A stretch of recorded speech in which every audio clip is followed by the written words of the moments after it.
Olá, boa tarde, boa segunda-feira, bom início de semana no ar, Boletim Primavera. Empresas que, ao invés de simplesmente competir, se apoiam para crescer. Este é o comportamento de quase 300 mil empreendimentos no Brasil que se organizam em arranjos produtivos locais. Elas já são responsáveis por 3 milhões de postos de trabalho e estão reunidas com outros setores da sociedade e com o governo federal para debater novas políticas públicas para crescer mais. A globalização integrou os mercados e aumentou a velocidade de circulação dos produtos. Na prática, a competição pelos consumidores se tornou planetária e obrigou à adaptação das empresas. Uma saída foi a criação dos APLs, os arranjos produtivos locais. São aglomerações de empresas localizadas em um território, que mantém com uma especialização produtiva e que mantém uma articulação e um vínculo de cooperação, aprendizagem, inovação entre as empresas e instituições públicas e privadas. São 677 arranjos produtivos locais no Brasil. Empregam 3 milhões de trabalhadores e envolvem 59 setores produtivos, somando 292 mil empresas. As áreas aeroespacial e de tecnologia da informação estão entre as mais representativas entre os APLs brasileiros. Marcelo Nunes é gestor de 2 deles em São José dos Campos, no interior de São Paulo. Ambos se capacitaram para enfrentar o mercado global.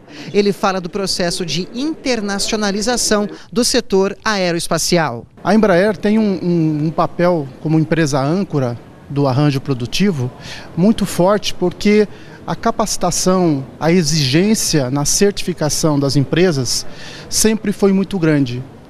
Isso favoreceu que as empresas ganhassem musculatura e conseguissem alcançar outros mercados. O Brasil tem uma política de incentivo aos APLs com 33 instituições públicas e privadas e 27 núcleos estaduais. Além do apoio financeiro, as ações envolvem uma conferência nacional sobre o tema, realizada a cada 2 anos. A 8ª Conferência Brasileira de Arranjos Produtivos Locais tem como tema o aumento da competitividade das empresas brasileiras, tanto no mercado interno quanto no exterior. São 3 dias de discussões que devem envolver cerca de 1.000 especialistas. São acadêmicos, gestores de arranjos produtivos, agentes financeiros e representantes da sociedade civil e do governo. O ministro da Indústria, Comércio Exterior e Serviços participou da abertura do encontro e falou do apoio do governo aos arranjos produtivos locais. Nós concluiremos um programa do Ministério até o final deste ano, que lançamos no ano passado, chamado Brasil Mais Produtivo. Ele, até o final desse ano, atenderá 3 mil empresas que estão instaladas preferencialmente em arranjos produtivos locais, e houve um investimento desse projeto de 50 milhões de reais.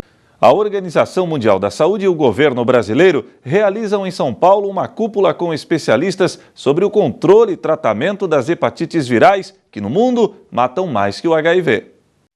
Silenciosa, mas devastadora nos casos mais graves. Assim é a hepatite. Para causar sintomas, essa doença pode levar 20 anos ou mais. E quando causam?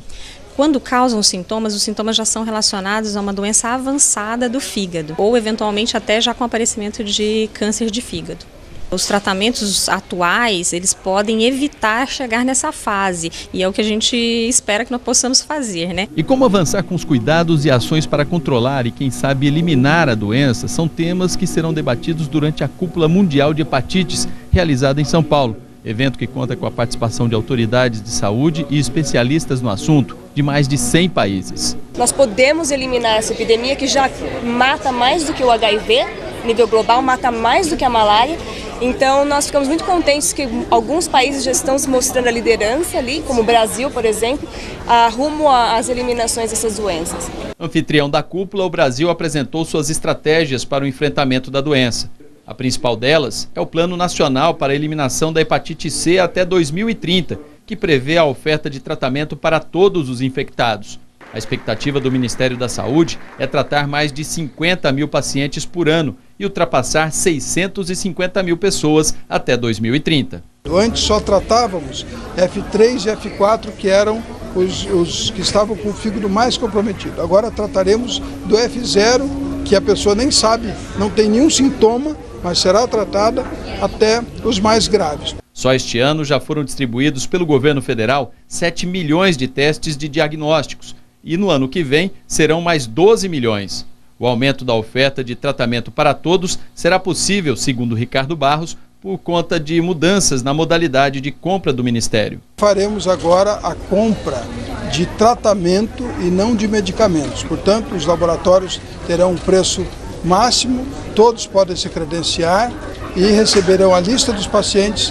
Quando trouxerem o atestado de cura, recebem o pagamento de no máximo $3.000 por tratamento, que já é metade do que nós pagamos este ano de 2017. Estamos dando um exemplo para o mercado de que é possível reduzir preços de forma muito significativa numa negociação duríssima que nós fazemos com a indústria farmacêutica, que já nos permitiu, nesta gestão, economizar mais de 4 bilhões de reais, que necessariamente são totalmente reaplicados em mais serviços de saúde, mais medicamentos, mais acesso à população. Os casos de hepatite C nas fases 2, 3 e 4 e também nas pessoas com HIV são considerados os mais graves. Janete Alvim, soropositiva desde 1990, também contraiu o vírus da hepatite C. Ela se curou com o tratamento feito pela rede pública de saúde. Se não for pelo SUS, a gente não tem condições financeiras de pagar.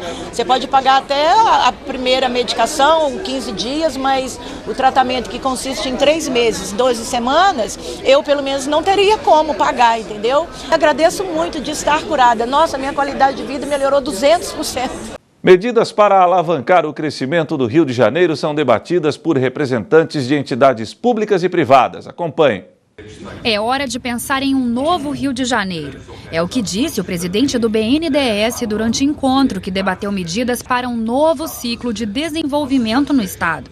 Para ele, o Rio está em fase terminal e precisa de ideias estratégicas para se reerguer. A nossa maneira de fazer as coisas tradicionalmente aqui no Rio já não dá mais conta do futuro que está diante de nós. Nós temos que pensar de fato diferente e pensar com muita garra, com muito entusiasmo e com muita assertividade. Nós temos que saber exatamente o que pretendemos fazer. Paulo Rabelo de Castro afirmou que o BNDES tem uma responsabilidade intrínseca com o Rio de Janeiro e que tem colaborado de forma significativa com o estado. Ele destacou que o setor de óleo e gás e de turismo são alavancas importantes para tirar o Rio da crise. Paulo Rabelo defendeu ainda as reformas do governo federal em andamento para dar continuidade à recuperação da economia no país. Eu acho que o nosso avanço tem sido extraordinário. E o 2018 tem que ser mais avanço no sentido das reformas para que 2019 dê oportunidade de o país realmente, em cerca de 4 anos, ter uma reestruturação digna desse nome, reestruturação completa da nossa maneira de fazer as coisas em matéria econômica e em matéria social, dando muito mais conforto para a população brasileira. Novas moradias para a faixa 1 do programa Minha Casa Minha Vida, destinada a famílias com renda de até R$ 1.800 por mês, serão construídas. O governo anunciou a construção de mais de 54 mil casas pelo programa. O governo vai contratar pouco mais de 54 mil moradias até o fim do ano. Os recursos vão sair do Fundo de Arrendamento Residencial, que é alimentado por recursos do Orçamento Geral da União e de empréstimos do FGTS. Somadas às contratações anunciadas em julho, os investimentos chegam a 6 bilhões e 300 milhões de reais. Todas as contratações fazem parte da faixa 1 do Minha Casa Minha Vida. As obras abrangem 337 municípios e devem gerar 140 mil empregos. Ao todo, já foram pré-selecionadas 192 empresas para os empreendimentos. A previsão é que as obras habitacionais comecem em, no máximo, 6 meses. Com as moradias já anunciadas pelo Ministério das Cidades, a faixa 1 do Minha Casa Minha Vida conta com 92.300 unidades habitacionais contratadas em 2017. A faixa 1 é direcionada para famílias com renda de até R$ 1.800 por mês. Essa é uma faixa do programa que atende aos brasileiros que mais precisam. As demais faixas do programa, faixa 1,5, 2 e 3, nós estamos falando de 400 mil unidades, pelo menos em produção nesse exato momento. E o Boletim Primavera fica por aqui. Mais notícias daqui a pouco às 7 da noite no Informe Região. Até lá!